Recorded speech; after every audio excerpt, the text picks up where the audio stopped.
nous avons été sortis de notre sommeil par ce qui, jusque-là, relevait de l'impensable dans l'imaginaire des citoyens gabonais.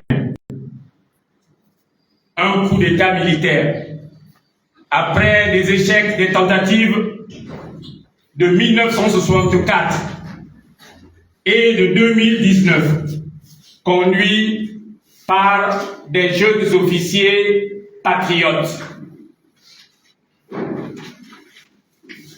C'est ainsi que ce jour-là, convaincu qu'il venait d'être libéré du joug de 56 ans d'une gestion clanique, patrimoniale et autocratique du pouvoir, le peuple gabonais, presque à l'unisson, s'est transporté dans les rues de Libreville et de toutes les villes, de tous les villages et hameaux du territoire national et à l'extérieur du pays. Chaque citoyen gabonais épris de paix, de liberté et de démocratie a contribué à la liesse populaire pour saluer l'acte de bravoure et salvateur qui venait d'être posé par le général Oligui Nguema et la garde républicaine dont il était et est le commandant en chef. La majorité d'entre nous a alors instinctivement porté au nu ce qui, pensions-nous, était essentiellement mus d'un élan patriotique, la volonté d'enfin établir une atmosphère de justice et de paix véritable et la volonté d'offrir indistinctement à chaque citoyen et à chaque citoyenne la jouissance des droits inaliénables que confère à chacun d'entre nous la dignité qui lui vient de Dieu seul. Préserver et promouvoir la paix sociale, éradiquer la corruption sous toutes ses formes et partout, restaurer la crédibilité, la fiabilité et la vitalité des institutions, tel était le triptyque annoncé et sans cesse répété par le général Oligui Nguema aux premières heures du coup d'État jusqu'à son investiture officielle en vue de la résurrection du peuple gabonais. Invoquant la parole d'officier qu'il est, il avait alors publiquement promis qu'une fois après avoir organisé une élection inclusive, honnête et transparente, gagnée par ce souffle nouveau, proclamé et porté par l'espoir presque irrationnel d'un Gabon meilleur, par tous et pour tous, grâce aux vertus de la démocratie, de la liberté et du respect de nos singularités. Nous étions volontaires à participer, chacun comme il le peut, à la restauration de l'état de droit démocratique, par l'instauration, la promotion et le respect des normes morales, sociales et sociétales élevées, dont le rayonnement influencerait assurément sur les institutions républicaines, ainsi que les personnes qui les animent, et finalement la nation. Chers compatriotes, chemin faisant, le CETRI a élaboré un chronogramme dont l'une des phases clés est l'organisation du référendum. Ainsi, le 16 novembre 2024, les Gabonaises et les Gabonais sont appelés à se prononcer sur l'adoption du projet de constitution censé marquer l'entrée de notre pays dans l'ère post-Bongo, Ondimba, Valentin, PDG. Et, paraît-il, l'essor vers la félicité. Ce projet, soit il consacre la trahison des clercs commis à la tâche, soit il inaugure subtilement la prise en otage du président de la transition par des forces d'inertie tapis dans l'ombre. Alors, s'offusquer contre ses desseins, c'est sauver la République, c'est aussi sauver la transition du naufrage collectif qui fait courir au Gabon le risque d'être classé comme le mauvais élève de la démocratie et sa mise au banc par la communauté africaine et internationale. Chers compatriotes, l'analyse de ce projet de constitution, loin de rassurer sur les desseins du CETRI à la tête de l'État, est une véritable annonce de souffrance pour le Gabon de demain, notamment une grande partie du peuple gabonais. En effet, le texte qui nous est soumis pour adoption est une parodie de notre histoire, une offense à la raison et au bon sens, un outrage à la mémoire de toutes celles et tous ceux qui, depuis des décennies, ont payé de leur vie pour que la démocratie, au sens plein et noble du terme, aussi fragile soit-elle, puisse s'instaurer et s'incruster dans notre pays. Quel puis être les remous engendrés par le règne des Bongo, les acquis de la conférence nationale de 1990, marqués par la Constitution du 26 mars 1991 et toutes les avancées subséquentes au prix des sacrifices jusqu'au sang de nos compatriotes, doivent être consolidés par notre combativité et notre refus du fait accompli au profit d'un seul individu. Aussi, en toute responsabilité, pour ce rendez-vous historique, nous devions, au nom de ce parti très tôt, et ceux encore en devenir, porter un regard froid, placide et objectif sur l'environnement politique et institutionnel qui se dessine sous nos yeux et dont la vocation serait de nous conduire vers un bonheur partagé.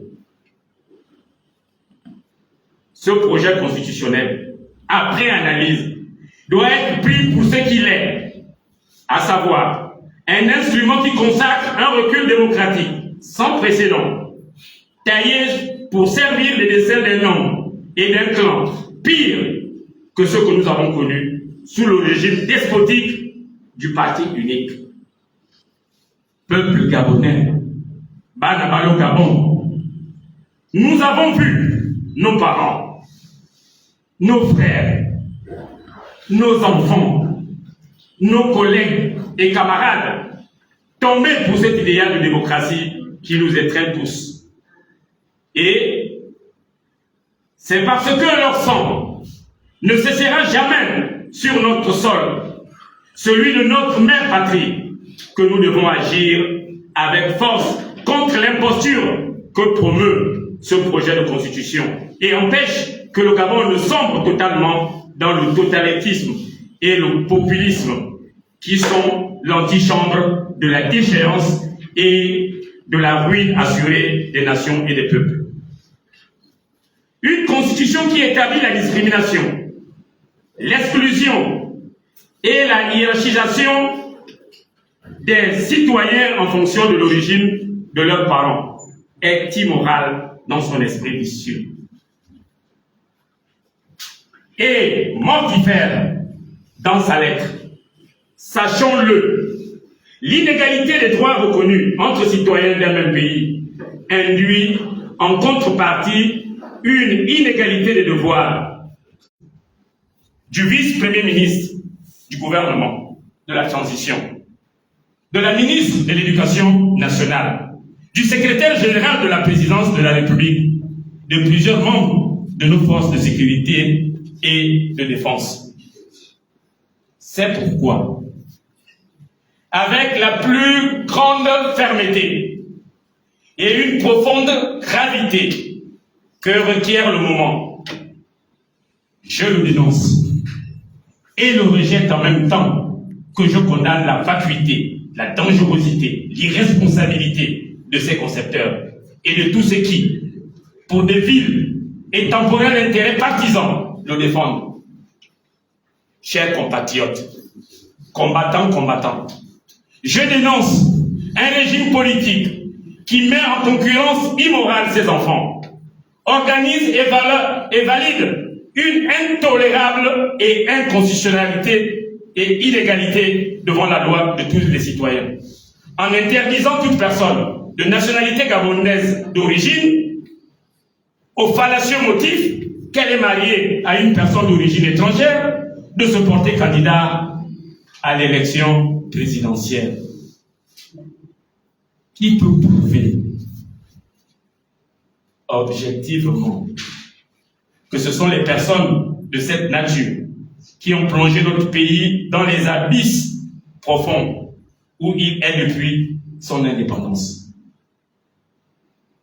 Dans ce Gabon cosmopolite, terre d'accueil par excellence de générations de citoyens devenus au parcours élogieux qui ont honoré et honorent la patrie, où les mariages entre les ressortissants de nationalités différentes sont légion, est-il envisageable, en toute responsabilité, d'imposer pareille limite au droit? La question se pose également pour nos très nombreux frères et sœurs établis pour des raisons professionnelles depuis longtemps à l'étranger et dont les épouses ou les époux sont originaires d'autres pays.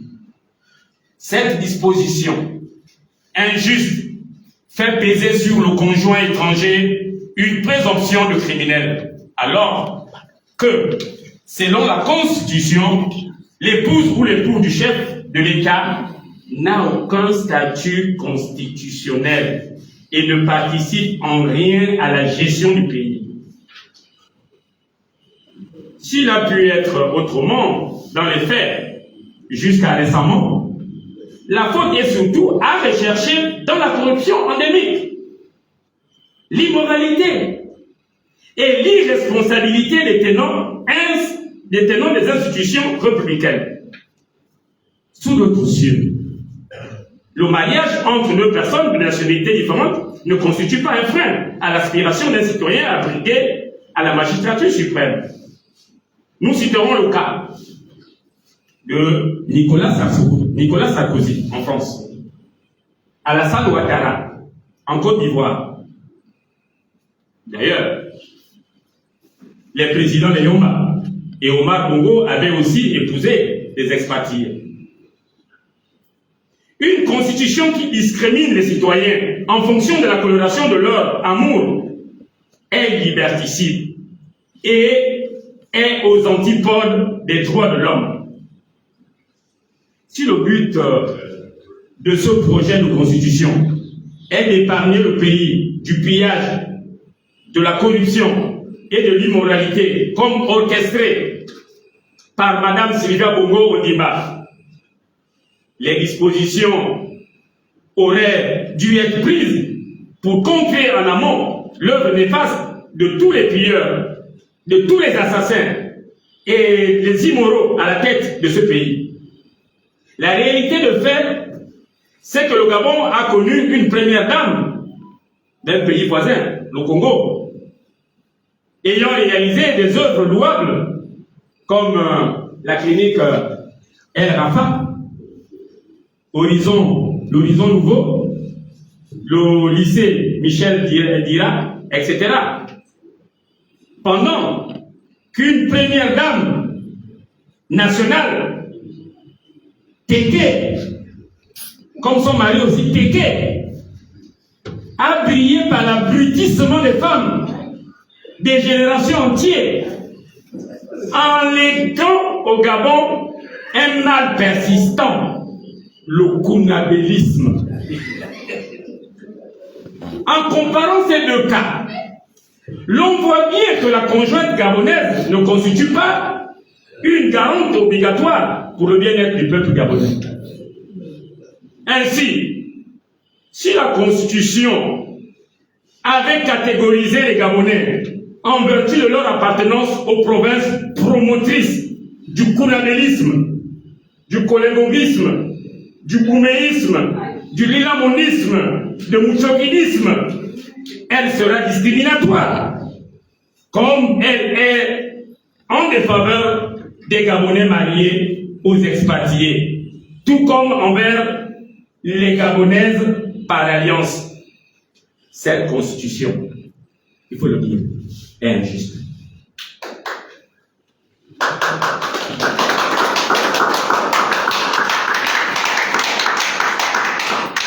Mesdames et messieurs, au nombre des institutions complices de l'imposture, dénoncées, qui sert d'argument fallacieux à la mauvaise raison de cette autre forme de coup d'État, la Cour constitutionnelle d'alors, dont les membres doivent être interpellés, mais elle n'est pas seule. L'appareil judiciaire, les forces de défense et de sécurité, le gouvernement et toutes les autres institutions républicaines dont les membres sont pourtant des Gabonais d'origine, de l'opposition et de la majorité, qui ont laissé prospérer et laissent encore prospérer la légion étrangère. Oui, ces responsables doivent rendre des comptes à la nation. Ce n'est pas la responsabilité du conjoint d'origine étrangère qu'il faut rechercher, je le répète et j'insiste, mais bien celle des complices gabonais des ravages destructeurs commis au plus haut sommet de l'État. Cette disposition, en remuant le couteau dans la plaie, dans les plaies encore payantes du peuple gabonais, semble en réalité poursuivre des objectifs inavoués. D'une part, écarter du scrutin présidentiel des candidats jugés trop sérieux, pouvant apporter de véritables changements dans notre pays. Et d'autre part, trouver un bouc émissaire devant assumer à leur place la responsabilité des plus hautes autorités gabonaises ayant participé par action et par omission, et je dirais même par compromission, au pillage en règle des ressources de notre pays, le Gabon. Chers compatriotes, en réalité, c'est un vrai faux débat qui n'aurait d'autre conséquence que de créer la division, des tensions et des sources de conflits entre les enfants du pays. Il s'agit également de protéger ceux qui ont sabordé notre pays en empêchant qu'ils ne soient mis à leur responsabilité politique et pénale. C'est certainement par peur de cette hypothèse que peut être déclenché pour les châtier qu'un grand nombre de compatriotes, pourtant frappés par cette disposition, retrograde en ce qu'elle est humainement exclusive, sont obligés de soutenir tel que toute honte due et la dignité livrée aux chiens le projet de loi constitutionnelle qui nous est soumis. Chers compatriotes, je dénonce un projet constitutionnel qui ne protège pas les populations autochtones des expropriations des terres et des richesses de leur sol et sous-sol. Je dénonce un texte consacrant la toute-puissance d'un homme, Mvuromo Mutumotu, un seul à la tête de l'État, et qui, tel une pieuvre, enlacera inévitablement de toutes ces tentacules pour les étouffer et les écraser l'ensemble des institutions de la République et partant la vitalité de la nation. Je dénonce l'avènement d'un président de la République, chef des administrations civiles et militaires, sur lesquels il détient un pouvoir absolu et unilatéral de nomination, ce qui implique, soyons-en bien conscients, une soumission totalement inconditionnelle au chef et non un engagement républicain au service des citoyens, comme cela devrait être le cas dans une démocratie. Chers compatriotes, je dénonce l'avènement d'un président de la République, chef d'un gouvernement dont il dispose à sa convenance sans limite et qui, tel un seigneur absolu de joie divine, détermine et conduit seul la politique de la nation. Je dénonce le projet de vassalisation anachronique des institutions qui composent l'exécutif, à savoir la vice-présidence de la République et le gouvernement, à l'endroit du seul président de la République qui, en définitive, dispose à leur encontre d'une forme insidieuse de droit de vie et de mort. En effet, leur existence et leur fonctionnement ne dépendent que du bon vouloir du monarque. Car le texte prévoit que le chef de l'État est détenteur du pouvoir exécutif. Cela signifie, comme vu précédemment, pour les administrations civiles et militaires, qu'il dispose des composantes de l'exécutif et à sa convenance. Ainsi, le serment d'allégeance que prêtent ces entités devant le président de la République et la Cour constitutionnelle est-il la matérialisation de leur soumission toute féodale? Est-ce bien démocratique? Est-ce bien républicain?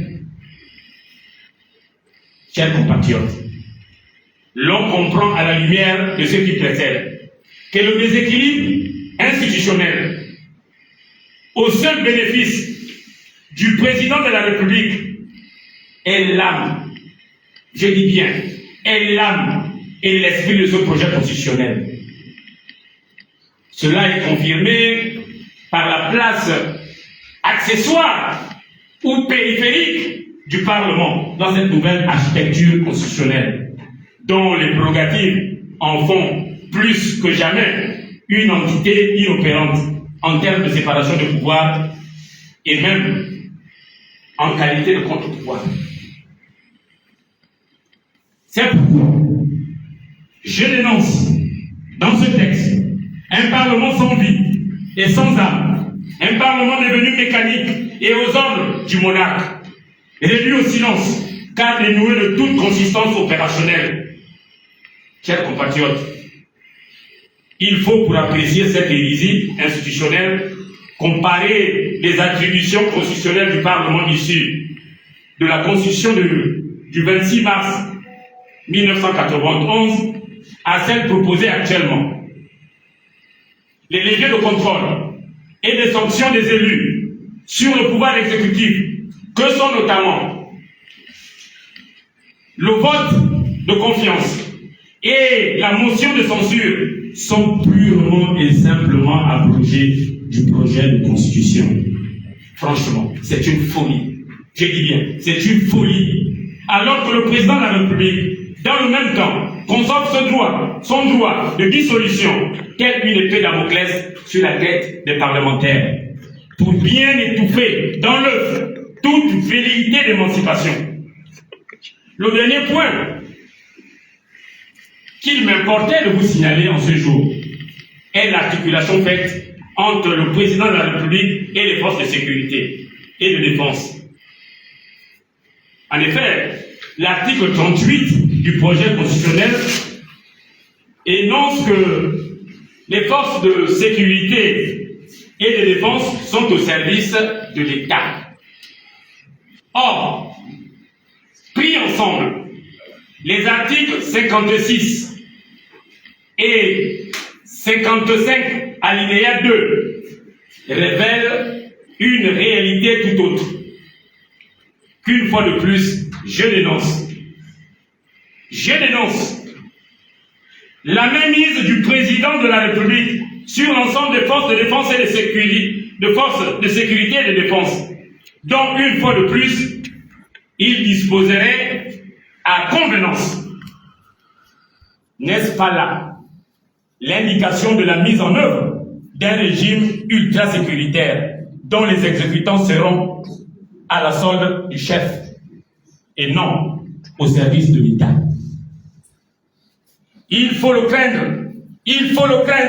On ne peut vouloir tout et son contraire dans une même constitution. L'opposition des articles 38 d'une part et 55 alinéa 2 et 56 d'autre part interroge véritablement. soit le texte est incohérent, soit le président de la République, à lui seul, est l'État.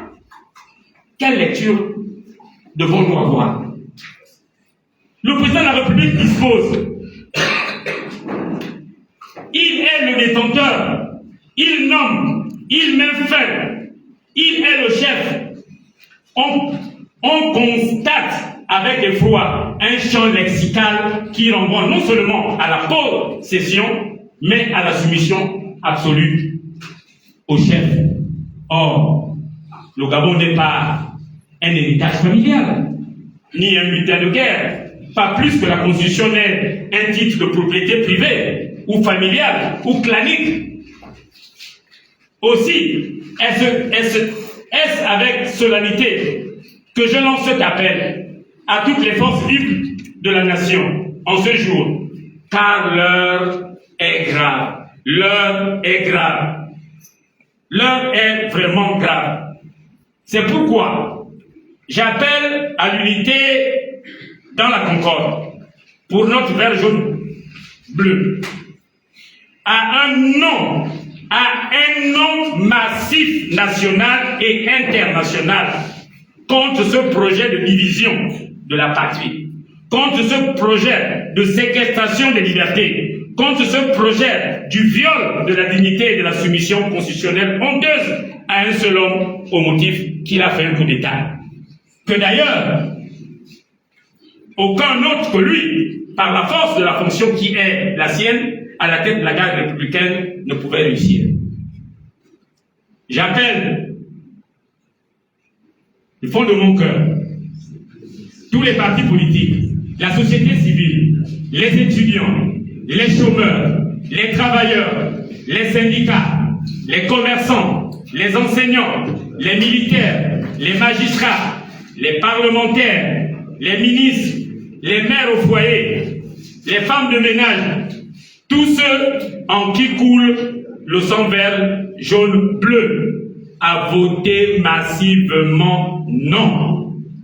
Si j'appelle à votre lucidité, à votre courage, à votre patriotisme et à votre engagement citoyen, c'est parce que je ne voudrais pas demain, que nous soyons au nombre de celles et ceux qui, comme le pasteur allemand Martin Niemöller, en 1946, après qu'il fut arrêté par les nazis, sur ordre personnel d'Adolf Hitler, dont il a été pendant un temps un allié et envoyé au camp de concentration de Dachau, diront, je le cite, « Quand les nazis sont venus chercher les communistes, je n'ai rien dit, je n'étais pas communiste.